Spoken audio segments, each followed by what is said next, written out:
Welcome. What is up, Mixer? Welcome to This Week in the Mixer, episode 9, week 7 edition. This is going to be a quick one. I'm on my break, not on my lunch break, just my regular, mandated, required 15-minute union break. So let's get straight into it. I wanted to start us off by talking about something we kind of talk about every year, about playing to win. Something happened while I was playing PUBG and DraftKings this week that got me thinking about playing to win. Basically, I had this round where I was wrecking shop on my way to 9 kills. It was the most kills I've ever gotten in a round, and I got to what ended up being the final circle, and there were 3 players left, so 2 others counting myself, and I was kind of out in the open. I had no idea where the other 2 were. There was kind of this hill with these containers up to my right, and then there was this open field where the next zone was going to be, and it was just wide open. So I knew there was a guy who was going to be where the new area was supposed to be, or where the new zone was supposed to be, for those familiar with PUBG.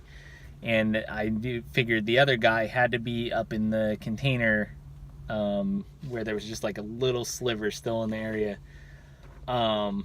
So I had a choice of either trying to run across the open field and be vulnerable to the guy up top, as well as the guy in the field, or go up top, try to push the guy who was there, and then use his cover to fire down on the guy who was out in the open. Instead, I kind of just half-assed it. I kind of played it safe. I didn't push. I threw some grenades up to the top where the guy was, where I assumed the guy was, but he was in cover, so he didn't even take any damage. And then the guy in the open field, I spotted him right about the same time he spotted me. I snapped to him, and I snapped just over his head, just by a little bit. I popped off 3 shots. All my 3 shots missed, and he nailed me. And I checked the stats later, and these guys were freaking total potato sacks. That was that guy's only kill the whole round. The guy who was up in the containers, he had no kills, didn't even do any damage. And at the end of the round, I spectated the guy in the field that killed me. He did shoot at the guy coming from the containers later, but the guy in the containers, he was like too afraid to even run down, so he ended up dying to the play zone. So that's who I lost to after wrecking shop and getting 9 kills throughout the round. And that just got me thinking about being aggressive, imposing your will, playing to win. And we saw that in the NFL, and I kind of bared that out in the DraftKings lineup that I played. It's kind of my big money league. Each week we play the full slate of the NFL games. It's a salary cap based league, so just looking at one position like Patrick Mahomes, he's usually the most expensive quarterback of the league, depending on his matchup. So you can either pay up for him, and then you buy cheaper position players, like cheaper running backs, cheaper wide receivers. You have to all fit your lineup in under a salary cap. And what's been working this season is buying expensive running backs and finding cheap receivers and cheap quarterbacks is basically the way to go. And typically that can work on occasion, but at some point the pattern breaks, or it's just more safe to come up with a more balanced lineup.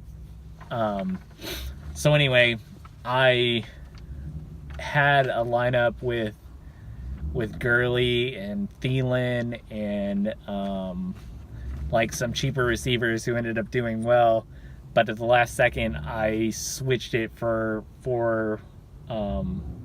like a safer lineup where I threw in Alshon, David Johnson, Joe Mixon, and I think Tyler Boyd. Anyway, I threw in guys who I thought who were like kind of mid-priced instead of going like studs and scrubs who had like potential to blow up. And yeah, I fell out of, I was in second place in that league for the whole season, and now I'm in third, but I'm 7 games back.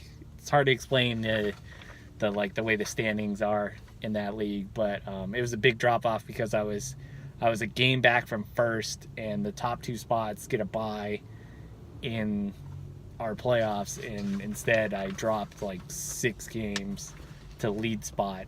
I'm now in I'm like 5 games up on a playoff spot, and I dropped 6 games in 1 week. It's really hard to explain, but yeah, it was a bad week. I finished like 10th or something out of 12, and each spot you finish is a loss basically. So I got like 9 losses out of that because I lost. If we're like, basically it's head to head against all the other teams. So anyway, hashtag not good. So I played not to lose instead of playing to win, both on PUBG and in DraftKings. Didn't work out for me. In the NFL, there's been a shift. Coaches are going for it on 4th downs a lot more. They're being more aggressive. We saw it on Monday Night Football. The Giants were down by 8, and they went for it, or they went for 2. And I believe Booger McFarland, the commentator, lost his mind, thinking, why would you go for 2 when if you kick extra point you'll be down 7? The logic behind them going for 2 is obviously they have a chance to win if they get the 2-point conversion and they were to get another touchdown. I won't get into the statistics breakdown, but basically since they've moved the extra point back, it's about a 50-50, or your expected points value from an extra point versus a 2-point conversion is about the same. So you're much more likely to win in that situation by going for 2 than if you kick the extra point, hope you score a touchdown, kick another extra point, then go to overtime, then you have to score again to win. So you need all that to happen to win. Whereas if you were to go for 2, get that, all you need to do is get another touchdown, kick extra point, and win. So you have to do less in order to win the game, basically. You saw the Titans do that. They ended up losing. They went for 2 when they kind of almost stole the win from the Chargers in London. It was the right call, going for 2 there instead of kicking the extra point to force overtime. They even got an extra chance with the pass interference in the end zone on the first 2-point conversion attempt. So anyway, what I'm trying to say is, I guess, don't leave the bat on your shoulders. Go down swinging if you're making those lineup decisions. I know I get it all the time where I have like Tyler Boyd or Julian Edelman. Julian Edelman's probably the safer play, but Tyler Boyd is more likely to score multiple touchdowns, so he's probably the better play. So that's who I'm going to be playing most likely in those situations. Decisions like that, just you want to go down with your better players, knowing that you tried, knowing that you got the bat off your shoulders, because losing playing safe is just, that's how you end up like Jeff Fisher. Nobody likes that. All right, I'm at 10 minutes. Let's get into this.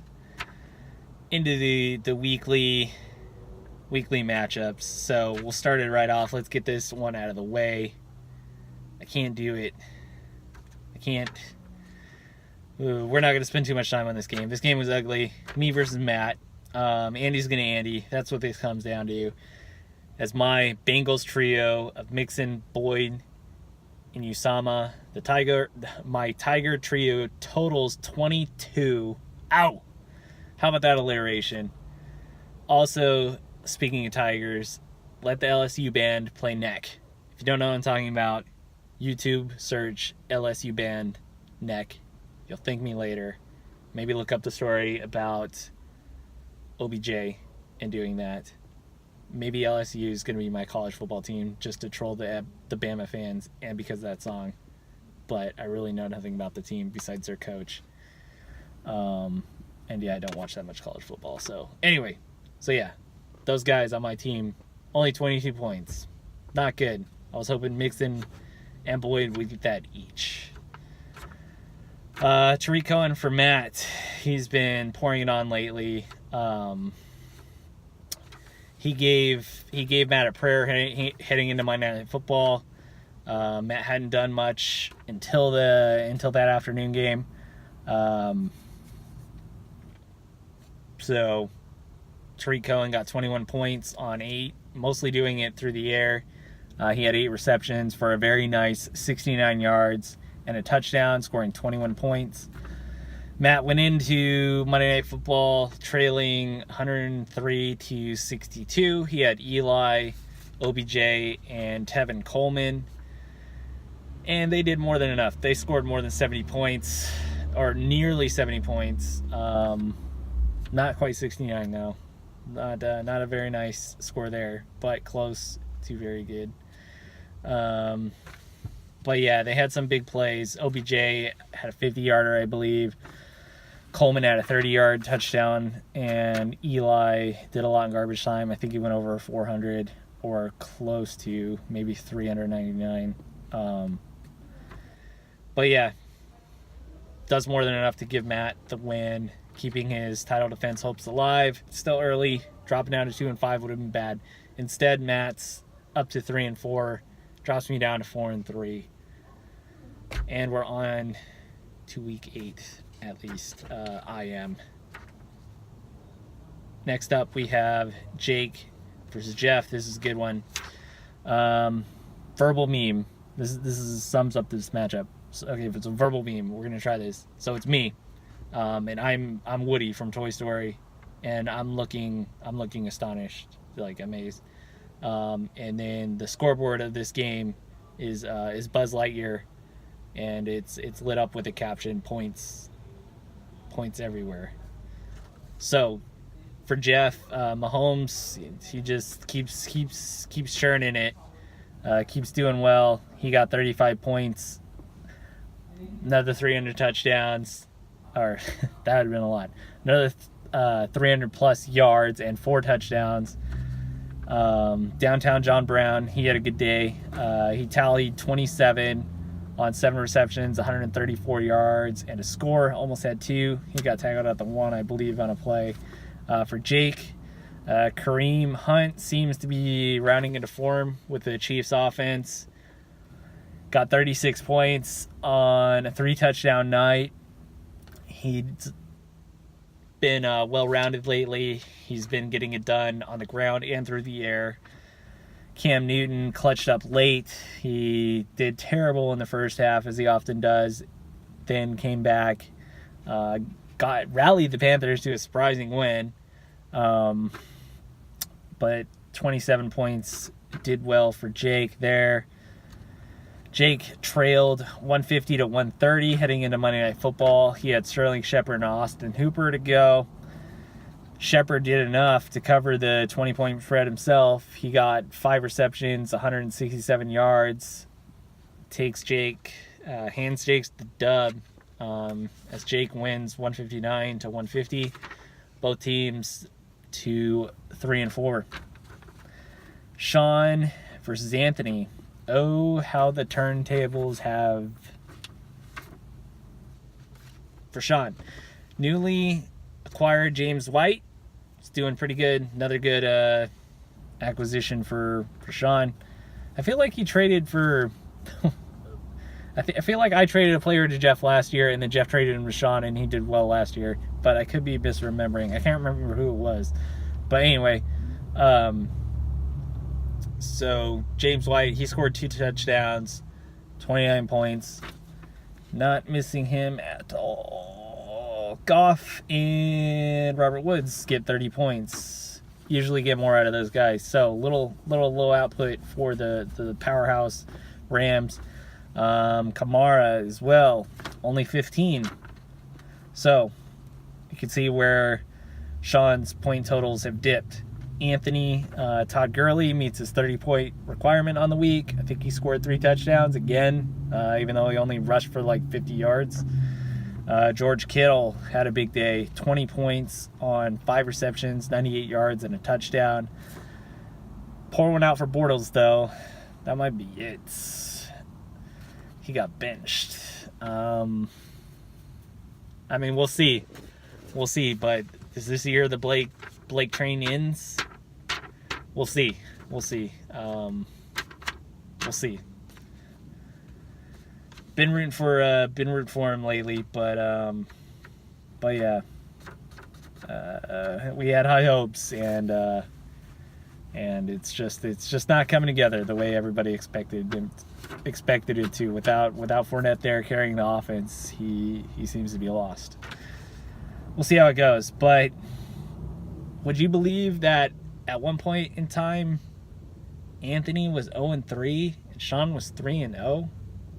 Because now both teams are 4-3. Crazy. Anthony wins 149-118. Next, Jess versus Danny.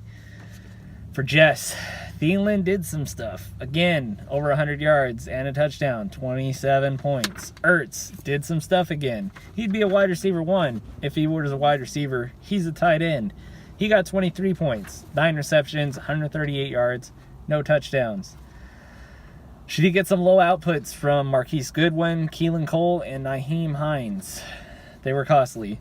For Danny, Emmanuel Sanders had a big night, clutched up for him. 6 receptions, 102 yards, 1 touchdown. I believe he had some rushing yards as well. I think it was like 29 or so. Jameis makes good on his fab cost. He scored 23 points, and his points differential between Mariota basically gave him the gap, gave him enough to cover the spread of 5 points, which Danny won by 127-122. So Jameis pays back his money there. Danny bought a win with that fab spending. Danny's up to 2-5. He's off the suicide watch list after last week's loss via Elias Sportsboro. Jess drops to 3-4, despite her being one of the higher scoring teams in the league. I had to get through this quick. Mason versus Zach. The Doorman's squad showed up for work this week. His team, we'll just roll through the totals: 23, 16, 21, 14, 15, 16, 11. 9 from his tight end and 14 from his defense. Not bad.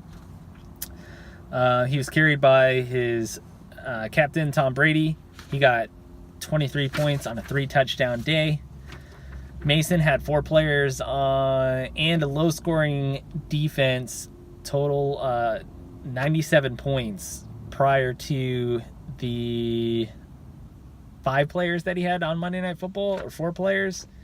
Thanks in large part to Mitch's 34-point day on Sunday. Mitch had 81 yards rushing, including a 8-yard rushing touchdown, which he really ran like 70 yards across the field. It was crazy. Zach had a 139-97 point lead heading into Monday Night Football. Mason had some of his studs going, though. Saquon scored 20 plus on Monday Night Football. That's a 7th straight week, scoring 20 plus. Great start to his rookie year. Julio went for 100 plus and no score again. So keeping that pace for 2,000 plus with no touchdowns. Mason got back to his winning ways. He did enough. He took down Zach 150-139. Mason moves to 6-1. Zach is in that huge 3-4 pile with the rest of us. And that wraps up the week 7 matchups. Woo! We did it. We got through it. Luke Wilson got 2 catches for 8 yards. So, he's back somewhat. Amari Cooper got traded. We'll talk about that more later. Next week, me versus Mason. The Mixer headline matchup. Sean versus Jeff. Zach versus Anthony. Jess versus Matt. Again, the Gardella Bowl. Danny versus Jake. That's it. We're done. I gotta get back before my manager realizes there's nobody staring at my screen. Yeah, that's it. Time to get back to work. See you guys.